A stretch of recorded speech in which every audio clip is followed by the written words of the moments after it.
Kami bersyukur Bapa buat malam hari ini Tuhan. Kasih-Mu begitu besar bagi kami sehingga kami masih hidup sampai hari ini Tuhan. Itu semua karena pertolongan-Mu Tuhan. Engkau yang selalu memberikan kasih setia-Mu di dalam kehidupan kami Tuhan. Dan kami bersyukur buat semuanya itu Tuhan. Terima kasih Bapa. Terima kasih Yesus, terima kasih Roh Kudus. Kau tunjukkan kasih setiamu, Kau menyediakan yang ku perlu. Kau setia,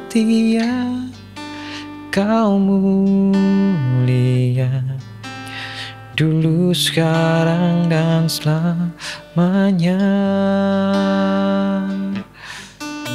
Kau tunjukkan kasih setiamu, Kau menyediakan yang ku perlu. Kau setia, Kau mulia, Bapa, Kau setia.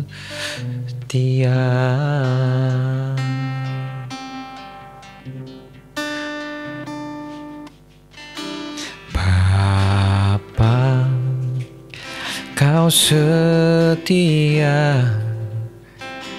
Bapa, Kau mulia. Tenanglah jiwaku, aman bersamamu.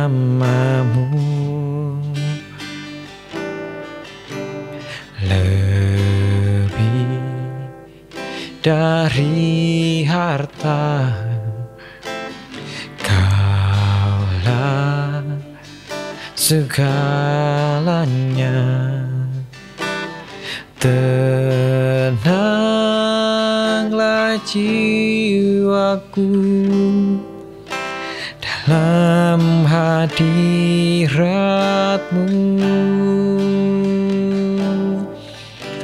Kau tunjukkan kasih setiamu, Kau menyediakan yang ku perlu. Kau setia, Kau mulia, dulu, sekarang, dan selamanya. Kau tunjukkan kasih setiamu, Kau menyediakan yang ku perlu. Kau setia, Kau mulia, Bapa, Kau setia.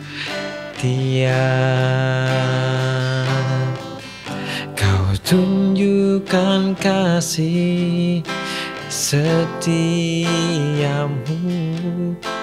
Kau menyediakan yang ku perlu. Kau setia, Kau mulia, dulu, sekarang, dan selamanya. Kau tunjukkan kasih setiamu, Kau menyediakan yang ku perlu. Kau setia, Kau mulia, Kau setia, Kau mulia, Kau setia, Kau mulia, Bapa, Kau setia.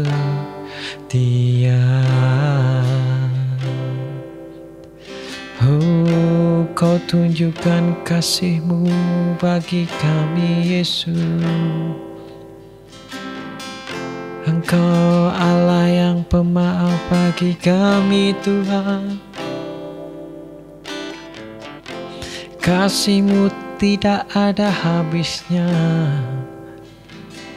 Ampuni kami Yesus. Engkau Allah kami, Engkau Bapa kami, yang kami sembah dalam apapun kondisi kami. Terima kasih Bapa, terima kasih Yesus. Biarlah kami tetap terus setia kepadamu Tuhan sampai akhir hidup kami, sampai Engkau memanggil kami. Dan biarlah kami tetap setia di dalam segala perkara. Firman-Mu yang menjadi kekuatan bagi kami, yang menjadi harapan bagi kami.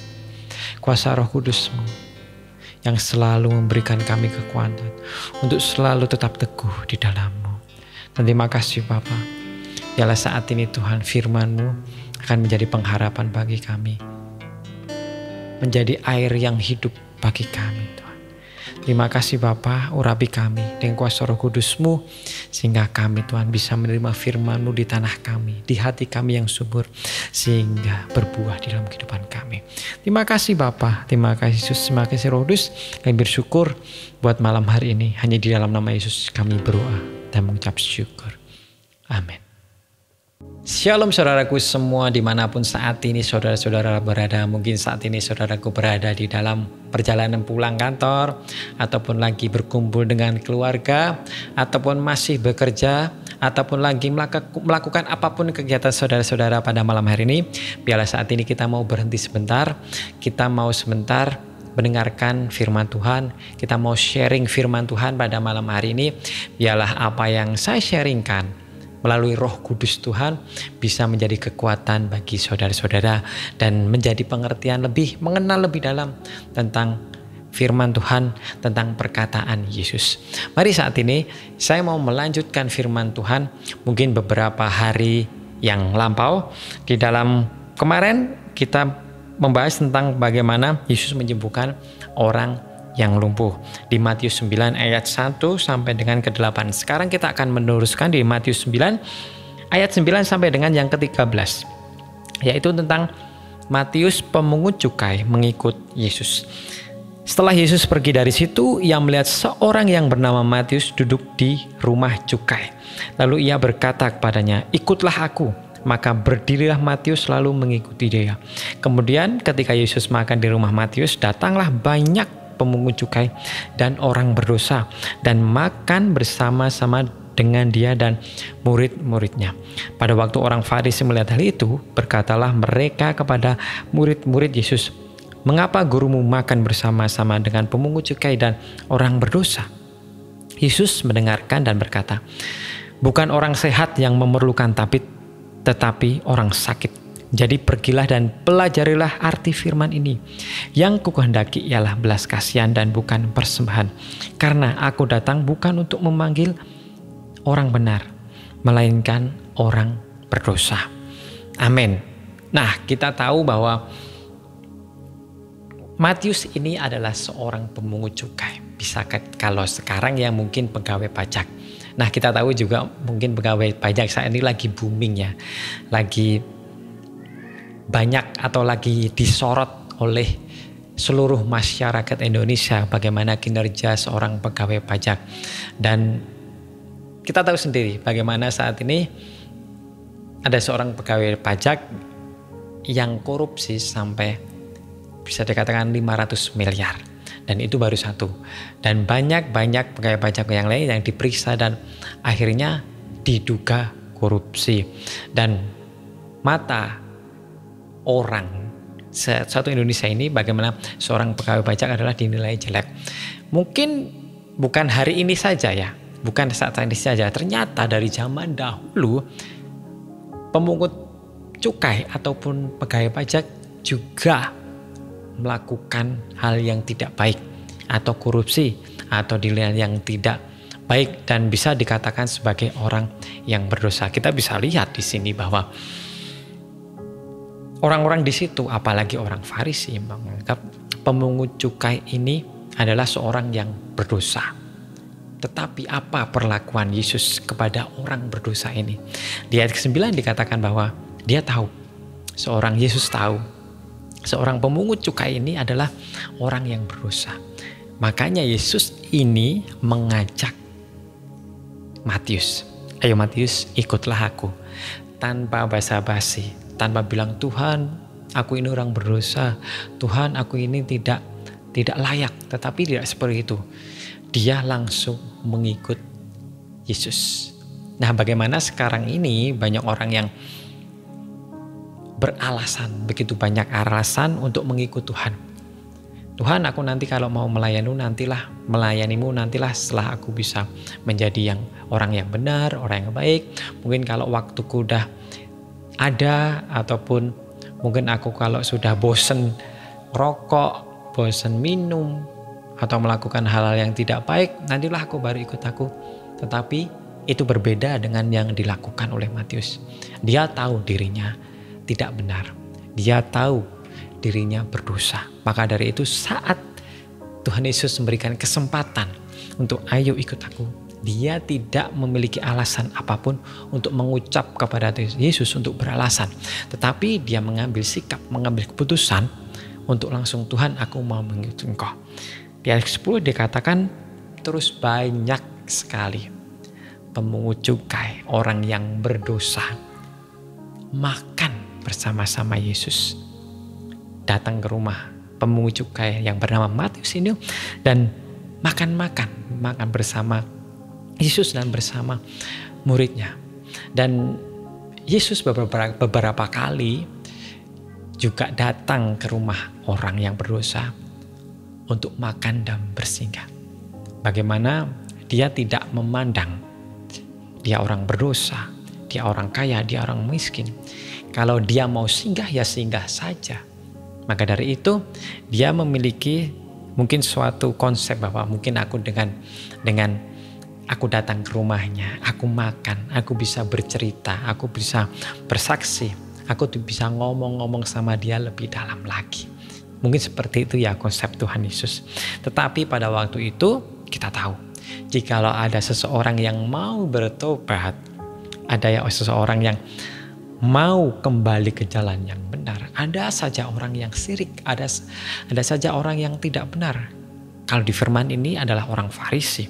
Dia berkata, mengapa gurumu bersama-sama orang yang berdosa?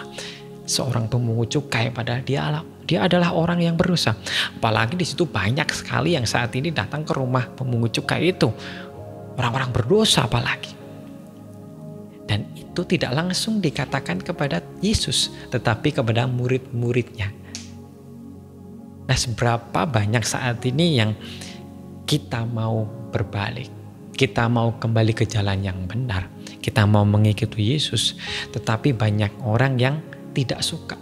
Banyak orang yang mencemooh, dulu dia tuh sekarang sudah bangkrut, dulu orangnya sombong, orangnya cuman ke gereja cuman cari muka, sekarang dia tuh bangkrut, terus serius sama Tuhan.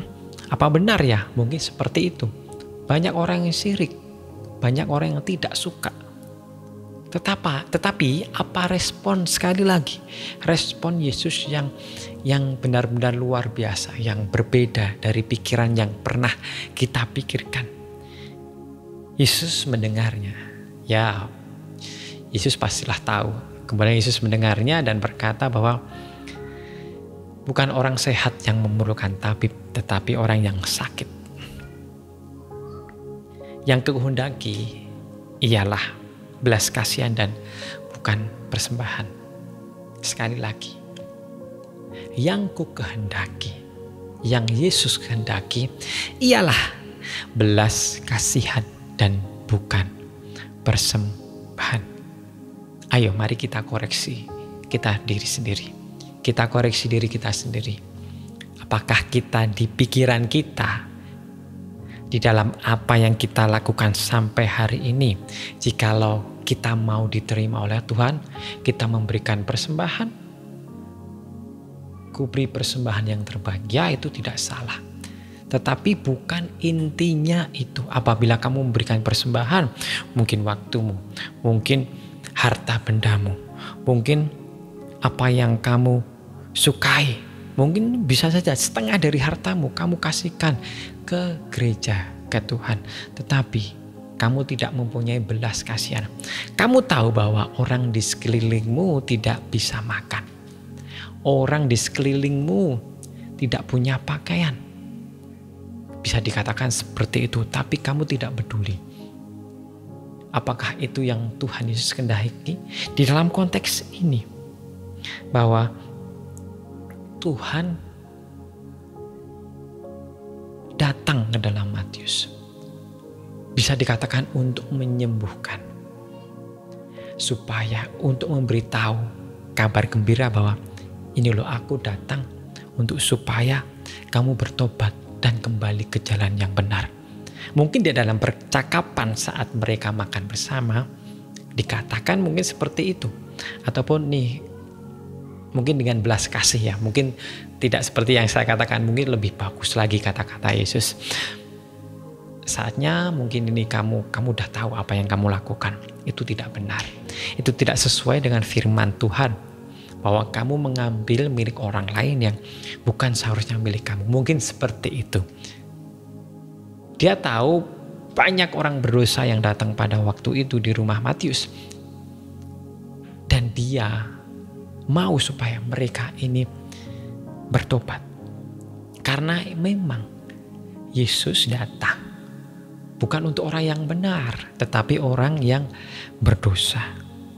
Seperti seorang tabib, Yesus katakan, tabib ada untuk orang yang sakit, dokter ada untuk orang yang sakit, Yesus ada untuk orang yang berdosa. Dia bukan datang untuk orang yang kaya, dia datang bukan untuk orang yang bisa dikatakan orang benar, Yesus sendiri yang bilang. Tetapi dia datang untuk orang yang terluka, orang yang sakit, orang yang berdosa, orang yang mungkin tidak mempunyai harapan, orang yang harapannya sudah hilang, tetapi saat Yesus datang, harapan itu terlihat terang. Maka dari itu, ayo mari saat ini kita datang kepada Yesus. Bukan terang, bukan persembahan yang Yesus butuhkan. Tetapi ialah pertobatan yang Yesus butuhkan. Ya, mungkin di dalam pikiran kita saat ini, mungkin kita hanya, Tuhan aku ingin persembahkan. Aku mau untuk mempersembahkan tubuh, hidupku, jiwa dan rohku. Tetapi di dalam kehidupan kita masih tidak ada pertobatan di dalam kehidupan kita. Itu sama saja tidak benar. Itu sama saja berbuat hal yang mungkin percuma. Karena yang Tuhan inginkan ialah pertobatan. Itu saja. Maka dari itu saat ini kita tahu firman Tuhan pada malam hari ini.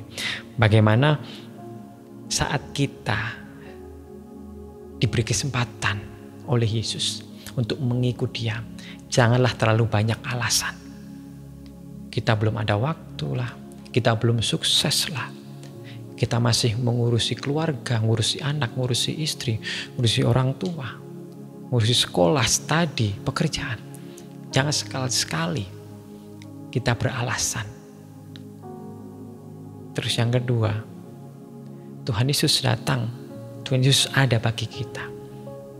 Untuk kita manusia yang berdosa, yang hilang harapan, yang putus asa, yang banyak sekali salah.